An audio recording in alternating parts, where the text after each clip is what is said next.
पाण्याचा वाचवलेला प्रत्येक थेंब म्हणजे चांगल्या भविष्यासाठी केलेली तजवीज आहे. अशा नेमक्या शब्दात पाण्याचे महत्त्व सांगण्यात आले आहे. हे लक्षात घेऊनच महाराष्ट्र सरकार जलव्यवस्थापन करत आहे.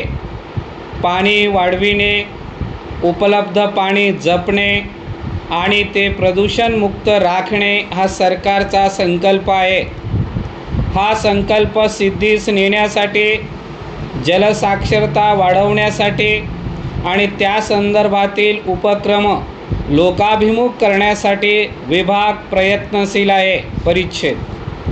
पाणी टंचाई किंवा पाण्याचा तुटवडा म्हणजे देशाच्या विकासाच्या वाटचालीत मोठा अडथळा आहे आणि म्हणूनच पाण्याचे नियोजन व व्यवस्थापनाबाबत सरकार जागृत असून त्या दिशेने प्रयत्नपूर्वक वाटचाल सुरू आहे, असे पंतप्रधान नरेंद्र मोदी यांचे म्हणणे आहे.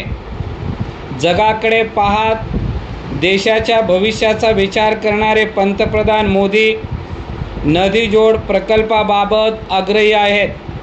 त्यातून विकासाची गंगा गोरगरीब शेतकऱ्यांच्या शिवारापर्यंत पोहोचेल असा ठाम विश्वास त्यांना वाटतो. माजी पंतप्रधान अटल बिहारी वाजपेयी यांच्या स्वप्नाला मूर्त रूप देण्यासाठी ते झटत आहेत. त्यामुळे महाराष्ट्रातील अशा प्रकल्पांना केंद्र सरकारकडून भरीव मदत मिळेल. परिच्छेद. मुख्यमंत्री देवेंद्र फडणवीस यांनी जलसंपदा खात्याचे कामकाज 2.5 वर्षे पाहिले.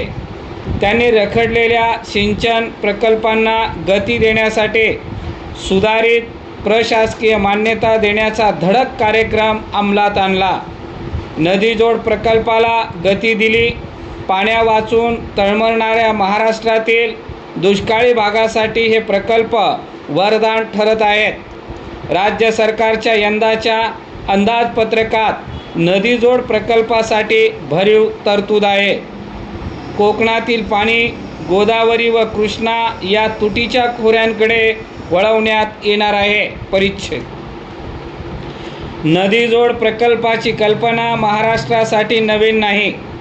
माजी केंद्रीय मंत्री बाळासाहेब विखे पाटील आणि दिवंगत ज्येष्ठ नेते गणपतराव देशमुख यांनी 25 वर्षापूर्वी राज्यासाठी नदीजोड प्रकल्पाचा आराखडा तयार करून सविस्तर संकल्पना सादर केली.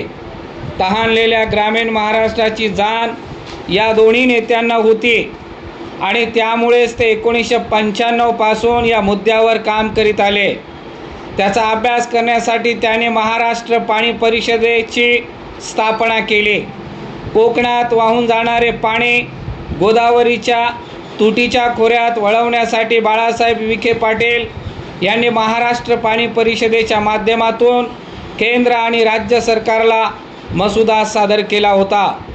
फडणवीस आणि दोन्ही उपमुख्यमंत्री यांच्या पुढाकाराने त्या मसुद्याचे धोरणात रूपांतर झाले. परिच्छेद. पाणी वापर व सिंचन हा बाळासाहेब विखे पाटील यांच्या चिंतनाचा विषय होता. त्यासाठी त्यांना गणपतराव देशमुख यांची साथ मिळाली. पाणी परिषदेच्या माध्यमातून त्यांनी 2000 ते 2016 या काळात नदीजोड प्रकल्पावर सातत्याने चर्चा घडवून आणली.